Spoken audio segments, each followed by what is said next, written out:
मुगल काल से संबंधित प्रश्न उत्तर। फर्स्ट क्वेश्चन, मुगल काल के संस्थापक कौन था? इसका सही उत्तर होगा बाबर। सेकंड क्वेश्चन, बाबर के पिता उमर शेख मिर्ज़ा कौन से राज्य के शासक थे? इसका सही उत्तर होगा फरगना। नेक्स्ट, बाबर ने भारत पर कितनी बार आक्रमण किया था? बाबर ने भारत पर गाइस 5 बार आक्रमण किया था।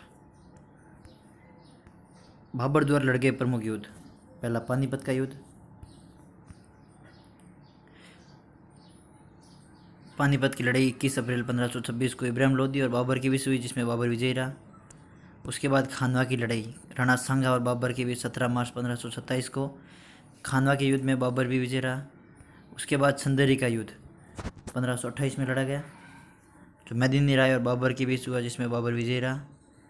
नेक्स्ट, घाघरा की लड़ाई अफगानों और बाबर के बीच 6 मई 1529 को घाघरा का युद्ध हुआ, जिसमें बाबर विजयी रहा।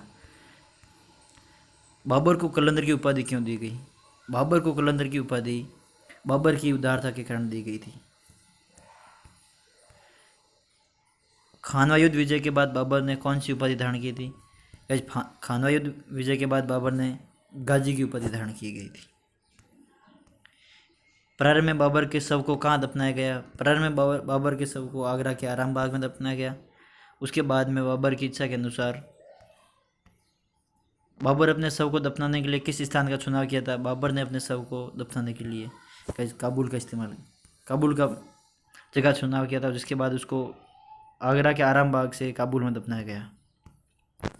बाबर की आत्मकथा किस पुस्तक में दर्शाया गया है? तुजू के बाबरी, जिसको बाबरनामा भी कहते हैं। अबुल रहीम खाना ने बाबरनामा को किस भाषा में अनुवाद किया? फारसी भाषा में। 4 बाग बनाने की परंपरा की शुरुआत किसके समय में हुई? इसकी शुरुआत अकबर के समय में हुई थी। हुमायूं का मकबरा 4 बाग पद्धति में बनाया गया। बाबर ने 1520 में किस शासन वंश के शासक को हराकर मुगल वंश की स्थापना की थी? लोधी वंश के पानीपत के प्रथम युद्ध में। तुलगुम नीति का सर्वप्रथम प्रयोग बाबर ने किस युद्ध में किया? पानीपत के प्रथम युद्ध में।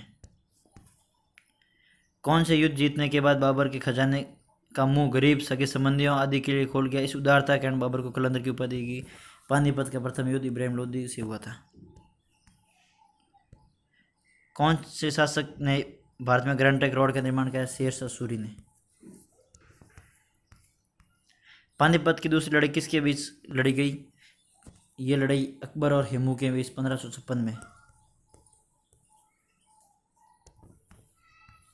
दीन इलाही नामक नया धर्म किसके द्वारा शुरू किया गया था?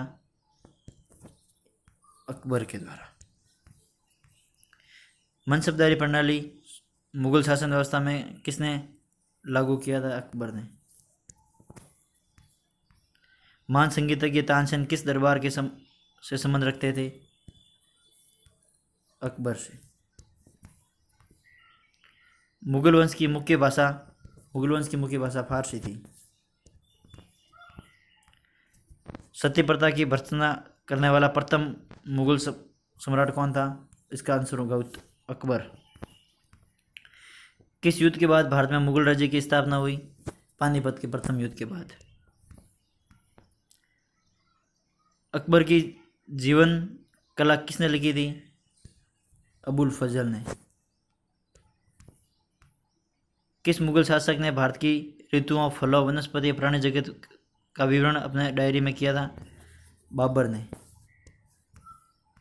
हुमायूंनामा किसके द्वारा लिखा गया था? हुमायूंनामा अकबर की सौतेली मां गुलबदन बेगम के द्वारा लिखा गया था। अकबर के शासनकाल में महाभारत को फारसी भाषा में अनुवाद किया गया। उस अनुवादित महाभारत का क्या नाम था? उसका नाम राजमनामा था। मुगल वंश का अंतिम शासक कौन था? बहादुर शाह द्वितीय। अकबर के शासन में भू राजस्व सुधारों में कौन सा उत्तरदायी था? टोडरमल। ये 9 रत्नों में से एक था। अकबर द्वारा बनाए गए उपासना भवन का क्या नाम था? इबादत खाना। सुप्रसिद्ध संगीतज्ञ बेजू बाबरा किसके शासनकाल में सुविख्यात थे? अकबर के। रामचरितमानस के लेखक तुलसीदास किस शासनकाल से संबंध रखते थे? अकबर से। बाबर मूल रूप से कहाँ का शासक था? बाबर मूल रूप से फरगना का शासक था। पटना को प्रांतीय राजधानी किसने बनाया? शेर शाह ने। Thank you guys.